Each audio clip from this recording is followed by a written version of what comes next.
I wanted to be at Texas State. I chose to be at Texas State. I'm from Texas. That was important to me. I always knew if the right guy got this job, you better watch out. You better watch out. This is Win Now or Get Bent, episode 216. If you don't already know, I'm Keff Ciardello, coming to you on Sunday, December 7th. The Bobcats are going to the Armed Forces Bowl in Fort Worth on January 2nd to take on the Rice Owls. Back to DFW for Texas State. Third year in a row, the Bobcats are going to DFW for a bowl game. We saw the last 2 years. They went to Dallas, played in the First Responder Bowl. Now they are going to the Armed Forces Bowl. They were playing at SMU Stadium the last 2 years. Now they're at TCU Stadium. But they get to play a familiar opponent with Rice, the team they faced in 2023 for the Bobcats' very first bowl game ever. They beat the Rice Owls 45-21. They get Rice once again in DFW. I don't know if this is the most exciting bowl for a lot of you out there. I'm excited for it, mainly for scheduling purposes. We are past the holiday. We are going to be within the state, so I know I can absolutely make it to Fort Worth. You sound off in the comments. You let me know how you feel about this bowl game for Texas State. We're going to talk about it, though. We're going to talk about this bowl game, what it means for Texas State, and what a big week for the Bobcats. If you've been paying attention since episode 214, what a week for Texas State. A massive recruiting class on Wednesday for early National Signing Day. Then on Thursday, defensive coordinator Dexter McCoyle was let go. That was episode 215 of Win Now or Get Bent. And now we're here on episode 216, and we don't just have bowl game bombshells. We have Friday night news dump that came in from the Texas State Bobcats. Quarterback Brad Jackson and his two favorite targets, receivers Beau Sparks and Chris Don Jr., all announced they would be back in 2026 to make the Pac-12 debut with the Texas State Bobcats. Big news. What a massive first week right after the season for Texas State. Just so much happening, and then the nice punctuation mark at the end of it with this bowl game. The Armed Forces Bowl, January 2nd, versus the Rice Owls, 5-7 Rice Owls. The only reason they got in there, other teams were canceling their bowl invites. But I'm getting ahead of myself. We're going to talk about that bowl game. We're going to talk about the big three coming back to Texas State to power this offense and what that means positionally. I was looking at some of the offensive positions. We'll get into defense down the road. But I was looking at the offense, wanted to talk about where they stand at some of these positions there. We'll get to all of that. But before we get there, this episode is brought to you by The Galindo Collective, Galindo, thegalindocollective.com.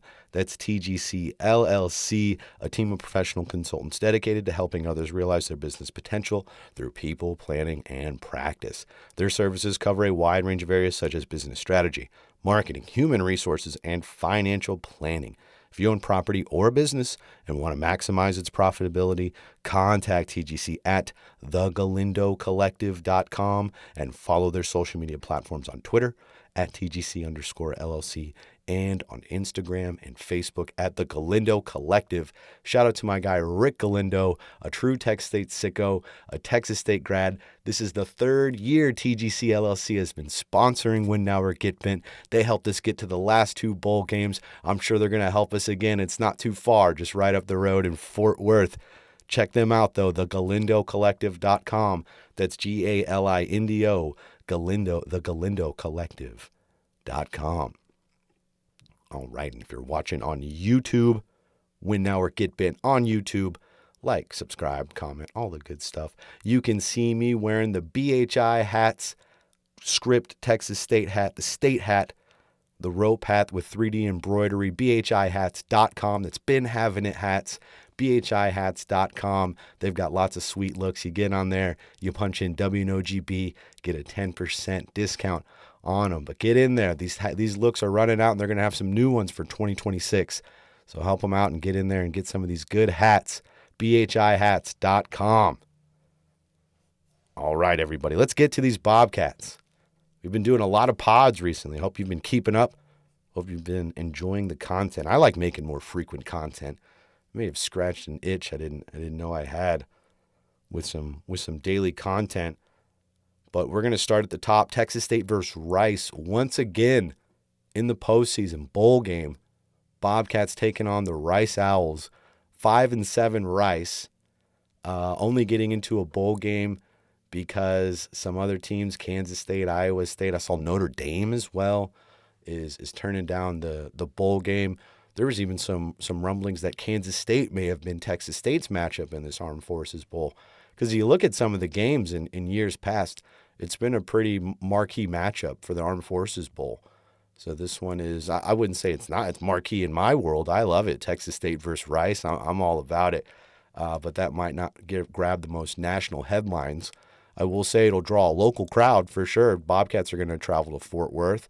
I imagine some Rice Owls will get up there as well. We saw a few of them in Dallas in 2023. But it's a familiar opponent for Texas State. For personal reasons, I like it. Like I was saying, it's easy for me logistically to cover it. I will admit it's not necessarily the sexiest bowl matchup for Texas State, if you will. It's not necessarily a destination that they're dying to go to. I imagine even when you look at this administration, how they're making a move to the Pac-12 to expand the brand into an area that hasn't necessarily heard of Texas State or San Marcos. You're going back to a place that you've been to before and you tapped the last couple of years. You've been tapping for a long time. It's right up the road with DFW. So I imagine that it's leaving some wanting more, some of you out there possibly as well. For me, I look at it, hey, you know what? 6-6 season. They kind of squeaked into bowl eligibility, winning the last 3 games. Texas State did. The fact that they're even getting in there and getting one, and honestly playing an opponent that they should beat, at least on paper. When you look at what they've done, the Rice Owls this season wasn't very great, and you saw what Texas State was able to do on offense, and how they're going to bring a lot of those guys back, where it's not really going to be an issue of is Brad Jackson going to play, and Beau Sparks and Chris Don seems like they're going to play. They made an announcement saying that they're going to come back in 2026, which we'll get to talk all about that here in a second. But they should be there for the bowl game as well. It'll be interesting to see what the defense looks like under Matthew Gregg, the corners coach, who's now the interim coach after Dexter McCoyle was let go on Thursday. Let's see what kind of changes they make, if any. We'll see what that's going to shake up to look like. But even with that, even with all the changes at defensive coordinator and everything, it feels like this should be one that the Bobcats should be favored in and should win this one. I did some quick research. I wanted to jump on and do a pod before this. We're going to talk so much about this game. We're going to have basically a month to talk about it. It's a long time, a long wait until January 2nd when it's announced here on December 7th. So we'll get to talk about this matchup even more. But I just was going back and I was like, I remember they hadn't played a whole lot, but it's an old series, Texas State versus Rice. I remember this from 2023. And Texas State, after winning the First Responder Bowl in 2023, they won that 45-21. Remember Nash Jones getting the thick 6. Remember Brian Holloway getting a pick 6. Some timely turnovers for him. The Bobcats own the all-time series 3-2 by just one game after winning that First Responder Bowl. This will be the second matchup since 1987, though. It'll be the very first one between Texas State and Rice all the way back in 1920. Rice won that game 48-0. Texas State avenged it, though, a few years later with a 16-9 win in 1923. So these two teams have been known each other for over 100 years. That's a long, long time. It's pretty cool to see them meeting up in the postseason again. As I was saying, Rice, they went 5-7 this year. They really backed into bowl eligibility, into the postseason. They didn't even get to that 6th win that they needed to, but it was right at 82 bowl-eligible teams for 82 bowl spots. And when a few decide, hey, we're not going to play in this bowl game, and they bowed out, what they do is they look at, I'm pretty sure it's GPA. I know it's grades that are involved that they look at as far as the team, who has the best grades, which 5-win team has the best grades amongst the other 5-win teams. And Rice, they always seem to come ahead in that category. So here's the Rice Owls playing in a bowl game. 5-7 on the year, but they did beat Louisiana, the Ragin' Cajuns, a team that beat Texas State to start the season 14-12. They did lose 61-3 to UTSA, a team the Bobcats beat. They also finished the season on a 2-game losing streak, losing in those 2 games by a combined score of 108-27. That was against South Florida and UNT, two pretty potent offenses, so I'll give them credit for that. But they are really backing into the postseason to face the Bobcats. With the Bobcats, I was just talking about it, 3-game winning streak for Texas State to end the season. Figured some things out defensively. Offense has been humming all year, so the Bobcats are they finished strong, like we've seen them do a lot under G.J. Kinney. Exciting though, excited for that matchup. What a day for the G5 in general, getting 2 spots in the college football playoff with JMU and Tulane both squeaking in there. Notre Dame fans are sick. BYU, Texas fans, they're sick. They can't believe it. I'm very happy. It's great. It's obviously it's a weird season with what happened with the ACC and Duke winning and beating Virginia, but these are the rules. And we saw a G5 team get a bye week last season, and then they changed the rules. I anticipate them changing the rules again to try and box out the G5 teams. But according to their parameters, according to their rules, 2 G5 teams are in, and one of the power conferences is left completely out. Not completely. I guess Miami's in there, really just their champion. But it's mainly Notre Dame. They're the ones getting the big shaft of everybody out there. But wow, shout out to the G5, the Sun Belt getting in the college football playoff. I even got my sweater with the SVC logo on it. Which side are we on? There we go, with my SVC logo on that one. Shout out to JMU. Hey, if the Bobcats had messed around and pulled off an upset, would JMU be here right now? So you're kind of welcome. The Bobcats get a little piece of that one. But Texas State to the First Responder Bowl. January 2nd, 3rd straight year in a row, the Bobcats are playing in a bowl game in DFW. First time they've ever been bowl eligible in the FBS era for 3 straight seasons ever. We saw that last year. They got back-to-back, but we saw that also in 2013, 2014, 6-6, and then 7-5 those years. This is 3 bowl games in a row for Texas State. Feels good. I can't wait to be in Fort Worth. I imagine a lot of you sickos are going to be up there as well. I know some of you said you wouldn't travel to the First Responder Bowl. It felt boring. This is at least a different bowl game. I know it's DFW. It's not necessarily a massive destination that you wanna go check out, one of these areas like a New Orleans Bowl or something like that. But Bobcats back in the postseason. But all right, let's talk about Brad Jackson, Beau Sparks, Chris Don Jr. all announcing they are coming back. This happened after episode 214 that I put out there talking all about National Signing Day and the 19 signees the Bobcats had, their first ever 4-star with Lakeelian Graves. Then we did another episode talking about the Dexter McCoyle firing. That's episode 215. Threw some candidates out there. Brandon Anderson at PVAMU, Mike Mutz at SFA. I even threw out Jason Washington at South Alabama. That's an episode that we did on Thursday or Friday when that came out. And then massive news Friday night right after it. I thought when I did that Dexter McCoyle one, I would be safe until the bowl game. But then they saved a Friday night news dump, splashed all over the Sun Belt Championship game on Friday night with Brad Jackson, Beau Sparks, Chris Don, all announcing they would come back. I mean, this is as big a get as any of the signees we saw on National Signing Day for Texas State. This is something that G.J. Kinney has stressed ad nauseum, talking about retention and re-recruiting your guys that are already there. And we've seen it happen to him in the past where they'll have these really nice seasons. Well, going back even just to last year, they had a really nice season. Then Ish Mahdi's gone. Alex Harkey's gone. Joshua Eaton's gone. All these guys transfer out. Ben Bell's gone. These guys transfer out to go get these paydays. And you start to wonder, like, oh, even this season when they built like this nice offense, you look at these pieces, you got to imagine that there's teams all around the country salivating, looking at these players, going, oh, I hope somebody jumps in the transfer portal because I'm going to go scoop them up. I mean, last year for Baylor, it was Cole Wilson, one of the best weapons at wide receiver for Texas State. The year before that, it was Ashton Hawkins. And you look at the two receivers they've had this year, real top heavy in the receiver rotation. But man, when you look at the stats, you understand why. I'm pretty sure they're combined for over 2,000 yards. I should have looked that one up because I'm pretty sure Beau Sparks is. I could probably do that math real quick. Yeah, they're over 2,000 combined. 931 for Chris Don, 1,113 for Beau Sparks. So you see that and you're like, wow, you got to imagine they're going to get some big deal offers out there. You look at Brad Jackson as a redshirt freshman.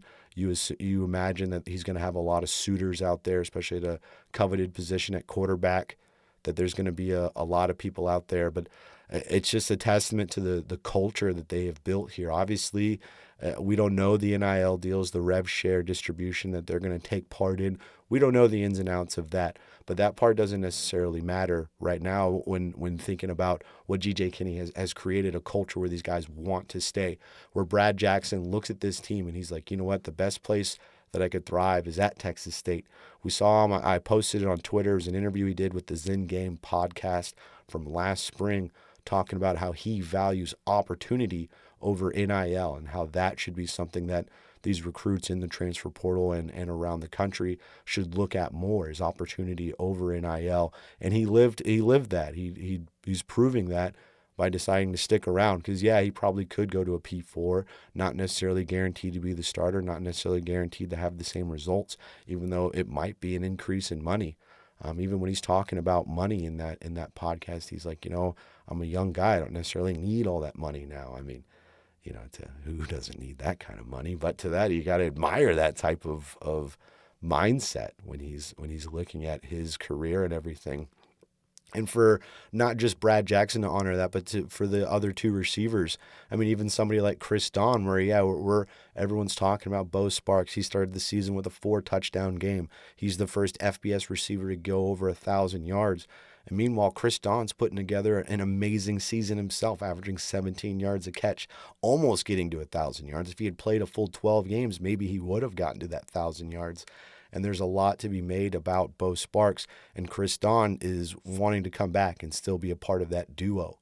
I mean, I feel like I was building into the season saying a lot like this receiver room, it's more like a 1A and a 1B with Beau Sparks and Chris Don, and I still feel that way. It's a 1A, 1B. These guys are a 1-2 punch. There isn't a wide receiver one. It's both of them. They both are similar and with their crisp routes, but they do a lot of different things. Chris Don's going to break them off the top, and Beau Sparks is going to be there, that security blanket underneath, just ready to grab that ball and pick up a first down. And it's these pieces, it's going to be massive. This is one of the top offenses in the country already, and they're bringing back these players. It's such a huge get for Texas State. Can't stress that enough. I mean, I was talking about the recruiting class quite a bit this week. These are the big recruits. This is G.J. Kinney re-recruiting his guys out of the portal and believing in what they have going at Texas State, believing in G.J. Kinney's offense and everything, and looking at the Pac-12 and understanding this is going to be a landscape that will put you on a different platform as far as marketing is concerned. It'll be more people will see you. You'll have more eyes on you where the Bobcats are going. So it's exciting stuff. Like the last episode, we were just talking about the all Sunbelt team. You had Beau Sparks on the first team. You had Chris Don and Brad Jackson on the second team. And just to have those, you can picture them on the all Pac-12 teams next year.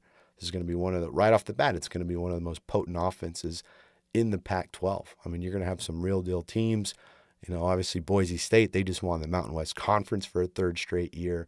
Shout out to Boise State. I was rooting hard for them, the Pac-12 brethren.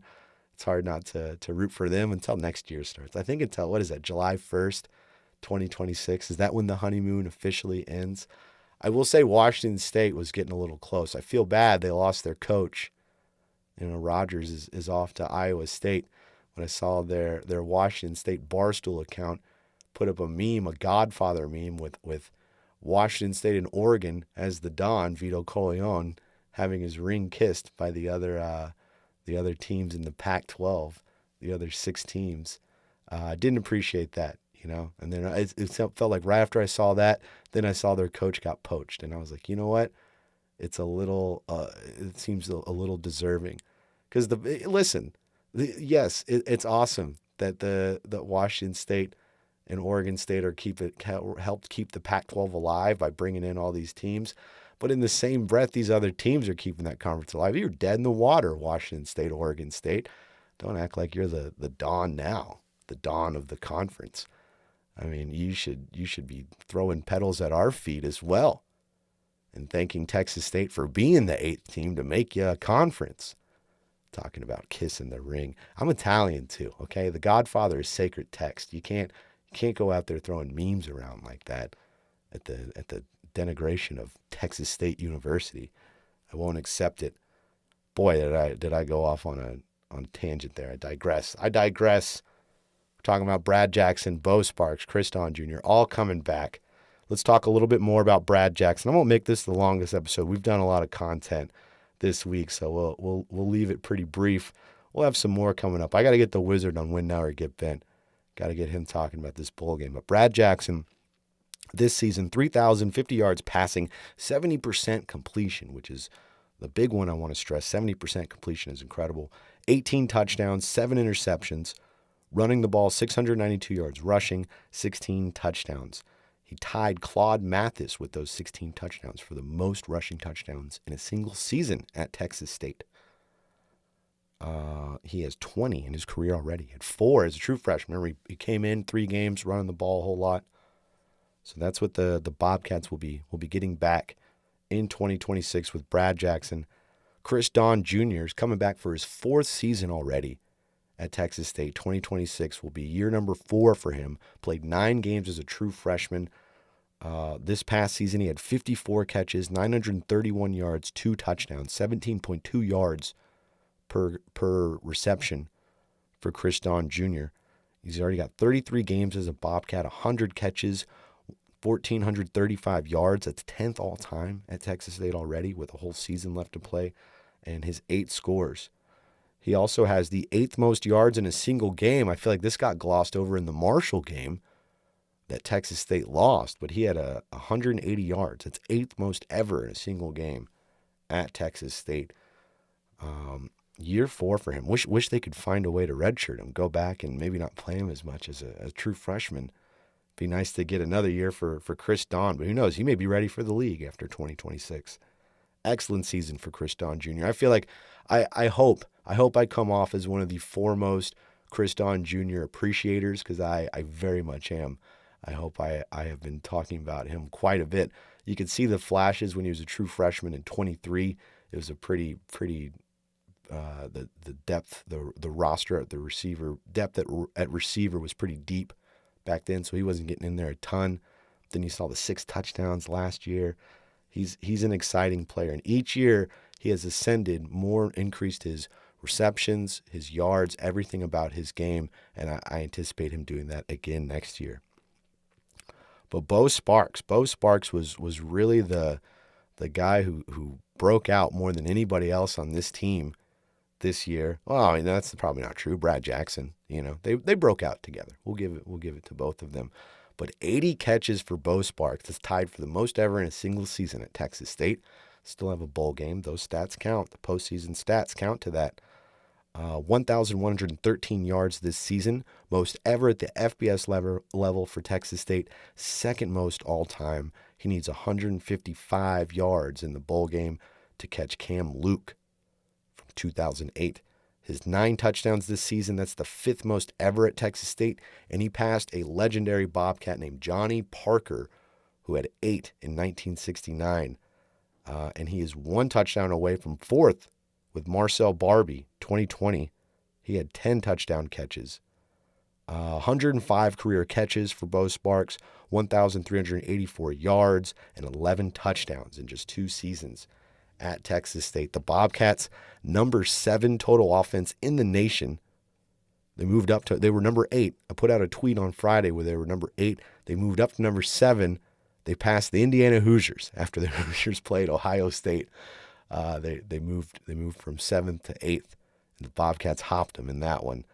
They played one more game than Texas State, so you know. But hey, Bobcats are ahead of the number 1 team in the nation, Indiana Hoosiers, as far as total offense is concerned. Bobcats also 12th in rushing offense, 220 yards per game. So returning these pieces, it's so big. Looking ahead at positions, though, I'll do this one really quick because we're going to have a lot of time to talk about it in the offseason and everything. But I can't help but think about 2026. When these guys announce they're coming back, it makes me look ahead to next season and what the Bobcats are going to look like in the Pac-12. Starting quarterback secured with Brad Jackson coming back. But what about backups? Do Gurner and Luster, do they come back after transferring in and not getting a ton of playing time? Do they trust Gavin Parkhurst? He was a true freshman this year, and Easton Webb, who's in high school, will be a true freshman next year. Those are 2 really young guys. I would anticipate if we have Gurner, I didn't even consider Yarnell as well, Nate Yarnell. They have 3 players that if those guys are going to try to move on, which we see quarterbacks do often because they want to have an opportunity to play, and they see Brad Jackson coming back, maybe they try to move on. Whether 1, 2, or 3 of them do the Bobcats go out and get a transfer portal quarterback with some experience to shore up depth? That'll be something interesting to watch. Another interesting thing about Texas State's bowl game on January 2nd, the Armed Forces Bowl versus Rice, is that it's also the same day that the transfer portal window opens. Right there, that's going to be a bonkers day. Obviously, bowl game for Texas State, that's going to take precedent, but it's going to be hard not to keep an eye on that transfer portal because that's almost the beginning of free agency, where all these players are going to announce and likely commit right away because they're even though it doesn't open until then, they're figuring it out. Even we call it tampering or what have you. It happens. DMs, guys are messaging back and forth, figuring out where they want to go. So January 2nd is going to be wild. Going to be a crazy day. It'll be interesting to see if any of these quarterbacks enter the portal, and if so, do the Bobcats go after any quarterbacks there? Going to wide receiver real quick. 1A and 1B are back, as I was saying, with Beau Sparks and Kriston Jr. But who else? We talked about Lakeelian Graves, could fit nicely in that Kylan Evans position. I talked about that in episode 214, the 4-star recruit that the Bobcats got from Kilgore, that G.J. Kinney wants to turn into the Pac-12 Travis Hunter. When you look at him at receiver 6'2", a big build, you could really see him fitting into that large receiver position that they had Kylan Evans playing in a little bit. Had a few drops, also had a few glimpses with Kylan Evans, but maybe they could fit him in there. But then you see the highlights from his playoff game, Graves, and man, he's making interceptions on defense. And it's like maybe he is a defensive player. You look at his body build, he does have that rangy DB that they like to utilize here at Texas State. So that'll be interesting to see that wide receiver room. Still have some true freshmen and some redshirt freshmen, some guys who played this season at wide receiver that we didn't see a ton of, that I've been excited about all of them. We just haven't seen them really get out onto the field. Jordan Martin is the first one that comes to mind. He was a redshirt freshman this season. Some true freshmen, 3 of them, Julius Spencer, Tucker Kazano, Skylar Lewis. All 4 of those receivers I just named are over 6 foot. We just haven't seen them. I've talked about it before. The G.J. Kinney's his staff, their reluctance to play true freshmen right away. They like to develop guys and bring them in slowly. Could see some of those guys come in there. It was odd we didn't see much of Tyron Smith or Ty Mims or Maven Anderson a whole lot this season. Maven Anderson had that one really good game, but those other 2 receivers, Tyron Smith, the UTEP transfer, and Ty Mims from Southern Miss, we just didn't see them get out there a whole lot. And L.J. Johnson, the Texas Tech transfer, he's not even on the roster anymore, so don't know what happened there. So outside of the top 2, there are some questions about the depth at receiver and running back. I just mentioned Texas State has the number 12 rushing offense in the nation. But Lincoln Perry's going to be gone. Torrance Burgess is a redshirt senior. He only played in 4 games, but he had a season-ending injury. Not sure if they're trying to bring him back at all. Saw some flashes from Torrance Burgess. Jenkins is done. His eligibility is done. Greg Burrell, does he come back? 590 yards for Greg Burrell, 6.5 yards per carry, 3 touchdowns. Just a sophomore, so a lot of eligibility. Hopefully they can get him back. But even if they do, they're going to want some depth below him. After that, it's just Taji Atkins, the Rice transfer, Cole Pryor, he was a freshman this season, and then a high school player who's going to be a freshman next year, Jontavius Harris. So they're probably going to need some running backs as well. Even though they secure these big pieces, they're going to need some other ones. And I'll wrap it up talking about the offensive line, even though we didn't get any announcements or anything from the offensive line. I will say this about Greg Burrell, too. He seemed like he was being kind of cryptic on Twitter. Seems like he's going to come back, tweeting some Texas State stuff. Who knows? Maybe he's in the negotiating process. What's going on there? Bring Greg Burrell back. That would be fantastic. For the Bobcats, offensive line, they're going to be missing some starters. We saw Talik Lockett. He took a red shirt after just 4 games. They replaced him with Lysander Moeo. Lysander's done. He was a senior, one and done. Dorian Strawn is done. Emeka Bebo is done. The only starters they're going to have back are Brock Riker at center, Sully Burns at right tackle, and Justin DeLeon, who's getting in there, kind of switching in and out with Lysander at that guard position. So they're gonna need some starters. I'm looking for Amari Smith and Jaden Luckett. Those are the 2 JUCO guys that they just signed on Wednesday. Imagine they're going to play pretty early. Some other guys that have been on roster that haven't played a whole lot. Anthony Crease, he was a Kentucky transfer. Akwingi Rapati, sorry if I said your name wrong, Rapati, he's a UTSA transfer. I saw him getting in there at guard some this season, looking pretty good. There's 2 Jones College transfers with Cam Schultz, Alan Grimmie. You could see some of them get out there. And a bunch of high school players they've been developing over the years. Bammy Badusi is already a redshirt sophomore. He's been here 3 years developing. A lot of size on him. Tyler Norris, Amir Ross was a true freshman out of Duncanville this past season. Even Ezra Dotson-Oyatade, he transferred over from TCU at center. He's been here 2 years. Seems like he's got another year. So they have pretty good depth at offensive line. They went out and signed 5 on National Signing Day, but and we've seen Jordan Shoemaker kind of replace these guys that have left and not skipped much of a beat and finished 12th in the nation in rushing after losing some really good pieces from last season. Nash Jones, Alex Harkey, guys like that. So it's Chase Todd at center, having to put a freshman at center and still doing what they did this year. So I'm confident in the offensive line, but still some pieces needed on this offense. They gotta shore up some spots. Yes, we'll leave it brief. This is going to be a pretty brief episode. I tried real hard to keep it under a half hour. I'm already looking that I'm under.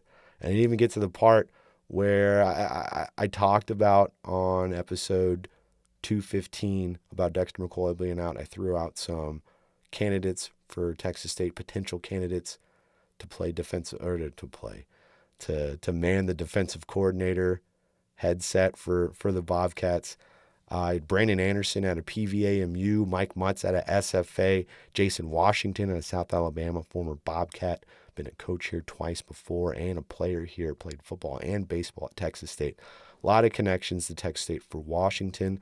And when I was talking about that with the Wizard, Zachary Webb, my guy, the Wizard here at Win Now or Get Bent, Wizard Wednesdays too, check him out on Wednesdays. And he brought up Craig Navar. He's a great candidate. Right now, he's Arizona's special teams coach. He's been the defense coordinator at Texas State before, has some big ties here, has a nice defensive coordinator resume. That was a great candidate to throw out there. So I had to make a note. Shout out to Webb throwing that one at me. I actually know Craig Navar, so I was like, I don't know how did I not think of that one? So great stuff. Craig Navar, another one to look out for. But all right, this episode was brought to you by Austin Patchmaster. Austin.patchmaster.com. Hole in the wall. Give APM a call. Drywall repair, paint jobs, popcorn ceiling removal, and more. Whether you're moving in, moving out, or just looking to upgrade, Austin Patchmaster has you covered. Owned and operated by a Texas State grad and a true Texas State sicko, my guy, Michael Clements. Austin Patchmaster is one of our very first sponsors, and just like TGC LLC, they're 3 for 3 on bowl games. Let's go. Off to the Armed Forces Bowl.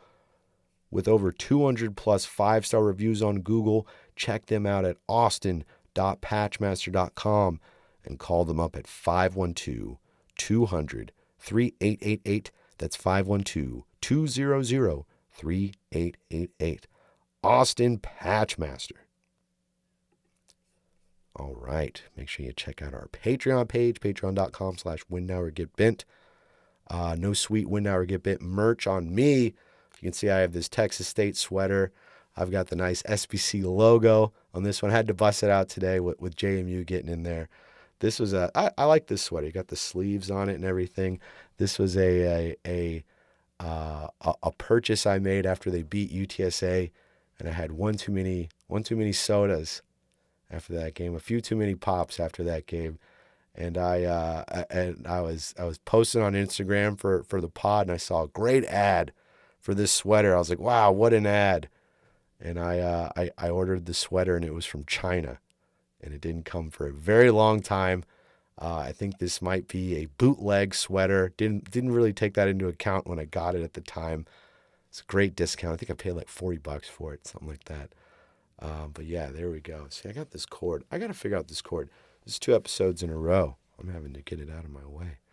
See, it's blocking the sweater. It's even got a star on the back of it. It's a good one. I appreciate this sweater. But we'll have some good merch for you coming up. At winnoworgetbent.com.